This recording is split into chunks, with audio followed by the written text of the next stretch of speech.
रात्रीचं पाणी देऊन शेतकरी राजा हा जनावरांसाठी चारा तयार करत आहे आणि हा चारा मोठा झाल्यानंतर कशी प्रक्रिया होते आणि कशी दुधाची पिशवी तयार होते आपण या व्हिडिओमध्ये पाहाल।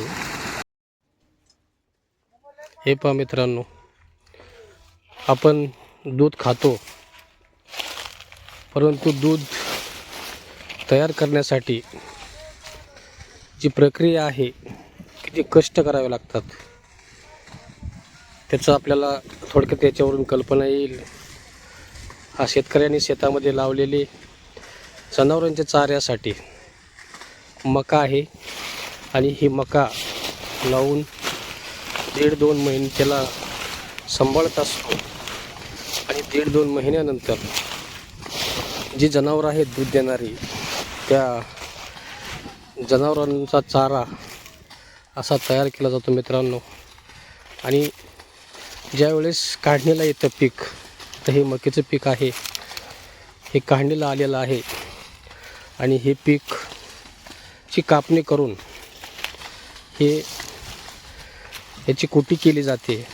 ती कुटी कशी होते आपण पाहणारच आहोत, परंतु हे शेतकरी उन्हामध्ये साधारणतः 40-45 तापमान आहे, तापमानामध्ये सुद्धा हे कष्ट करतात आणि आपल्याला लागणारं जे दूध आहे ते दूध तयार करण्यासाठी जनावरांचा चारा अशा प्रकारे कापणी करून दिवसभर कापणी करतात आणि त्याची मशीनद्वारे काटणी करून जनावरांच्यापर्यंत पोहोचवतात आणि ते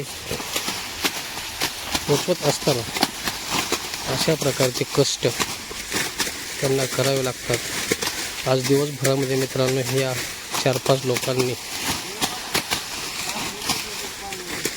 कापणी केलेली आहे। आता ही सर्व कापणी गोळा करून समोर असणाऱ्या मशीनमध्ये, हे पहा आपल्याला इथं पुढं मशीन लावलेली दिसते, ह्या मशीनमध्ये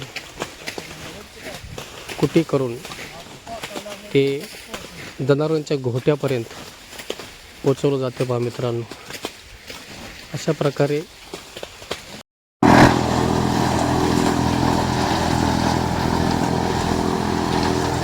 बघा मित्रांनो, अशा प्रकारे शेतातील मका ही कुटी मशीनद्वारे कुटी करून ट्रकमध्ये भरली जाते आणि जे जनावरांची किंवा गाईचे गोटे असतील दूध देणाऱ्या त्यापर्यंत पोहोचवली जाते। हे पाशे उन्हामध्ये काम करून कुटी तयार केली जाते पहा।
नाही नको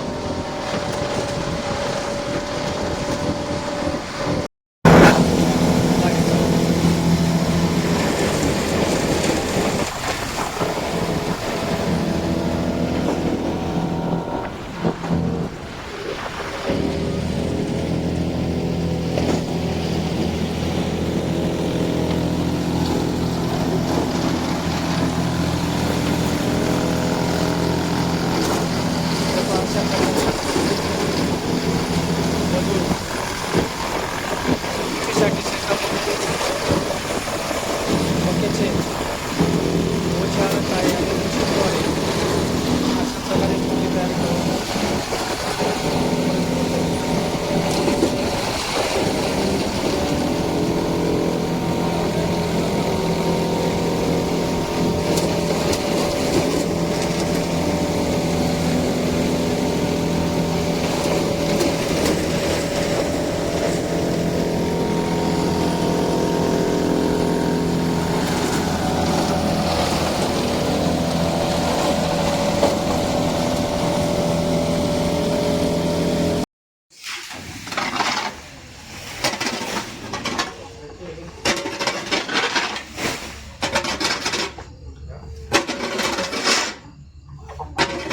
बघा मित्रांनो, असं शेण काढावं लागतं.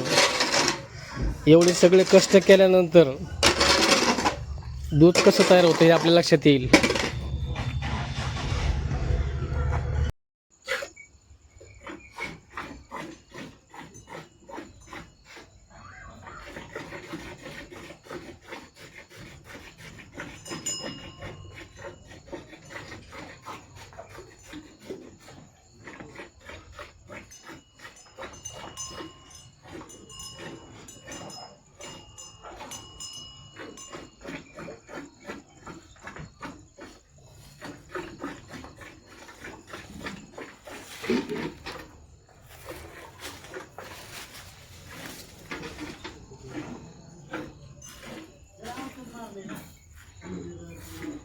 हलणार नाही ना? हलणार नाहीत ना?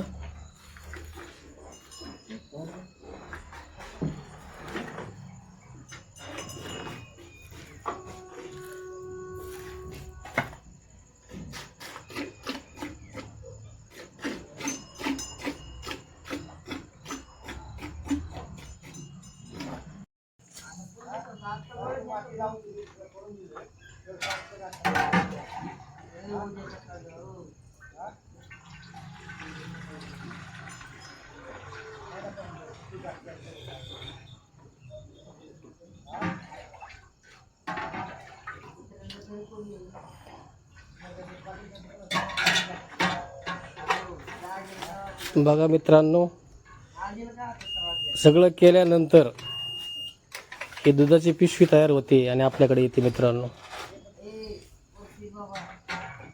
आणि आपण शेतकऱ्याचा माल घेताना नेहमी किंमत करतो. जग जे टिकवायचं असेल तर जय जवान जय किसान हा नारा लालबहादूर शास्त्रीने ओळखला. सैनिकांमुळे आपण सुखाने झोपतो आणि माझ्या शेतकरी राजामुळं आपण अन्नधान्य खातो.